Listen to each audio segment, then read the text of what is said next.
علیکم، کیسے ہیں آپ سب؟ امید ہے خیریت سے ہوں گے۔ جاتے ہیں ہم اپنے سبق کی طرف۔ سورۃ البقرہ کی آیت نمبر 187 سے ہمارے سبق کا آغاز ہو رہا ہے، سوری 188 سے۔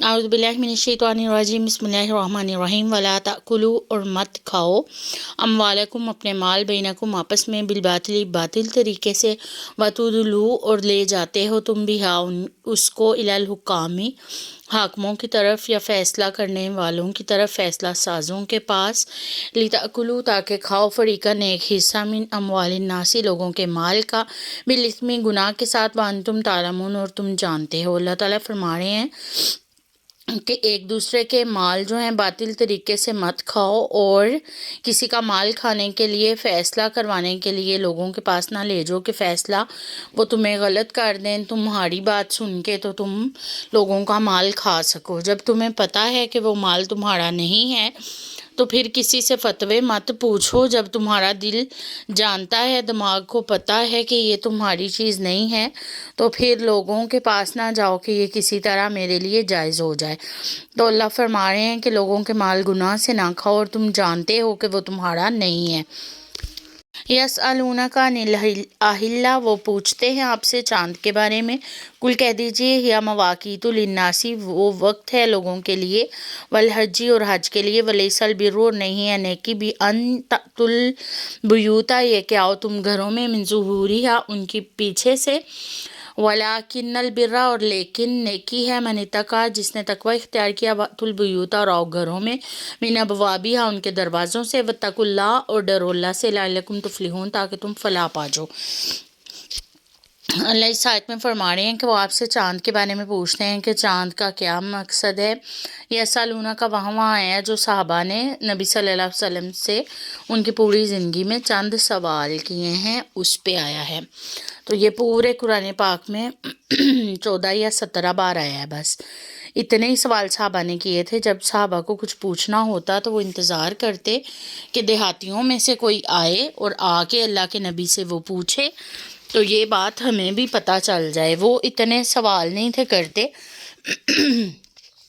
کیونکہ زیادہ سوال کرنا جو ہے وہ کوئی عقل مندی کا کام ہوتا نہیں ہے۔ ویسے بھی منع کیا گیا تھا کہ نبی صلی اللہ علیہ وسلم سے ایسے سوال نہ کرو جیسے موسیٰ علیہ السلام سے کیے جاتے رہے۔ تو انہوں نے سوال پوچھا کہ چاند کا مقصد کیا ہے، اور یہ کبھی بڑا ہو جاتا ہے، کبھی چھوٹا ہو جاتا ہے، تو اس کا کیا چھوٹے بڑے ہونے میں کیا بڑائی ہے اور کیا حکمت ہے۔ تو پھر اللہ تعالیٰ نے آیت نازل فرمائی کہ انہیں کہیں کہ چاند جو ہے وہ وقت بتاتا ہے لوگوں کو۔ چاند کے مہینوں سے حج پہ، عمرے پہ لوگ جاتے ہیں، اور چاند سے پہلے لوگ راستہ بھی دیکھ لیتے تھے کہ چاند یہاں پہ پہنچا ہے تو رات کے ٹائم یہ وقت ہو گیا ہے۔ اور اللہ فرمانے یہ وقت بتاتا ہے لوگوں کو، اور نیکی یہ نہیں ہے کہ گھروں میں، یہ اس آیت کا شان نزول یہ ہے کہ جب مکہ والے لوگ آتے تھے نا، عرب کے لوگ عمرہ یا حج کر کے، تو وہ دروازوں میں سے گزر کے نہیں آتے تھے، وہ اپنے گھر کی پچھلی دیوار پھلانگ کے آتے، کہتے کہ ہم ایسے اپنے گھروں میں انٹر ہوں گے، گناہوں سے ہم پاک ہو کے آئے ہیں، تو ہمارے اور اللہ کے درمیان میں کوئی چیز حائل نہ ہو۔ جب دروازے میں سے گزریں گے تو دروازے کی چوکھٹ آ جائے گی، اس لیے ہم نے دیوار پھلانگ کے جانا ہے۔ تو نعوذ باللہ، بس بیوقوفی ان کی ہوتی تھی۔ اللہ تعالیٰ تو ہر جگہ ہی موجود ہوتا ہے اور ہر جگہ لوگوں کو دیکھ رہا ہوتا ہے۔ تو اللہ فرما رہے ہیں اس آیت میں کہ گھروں کی دیواریں پھلانگ پھلانگ کے آنا کوئی نیکی کا کام نہیں ہے۔ نیکی وہ ہے جو تقویٰ، اور تقویٰ کا تعلق دل سے ہوتا ہے، دکھاوے کی چیز نہیں ہے۔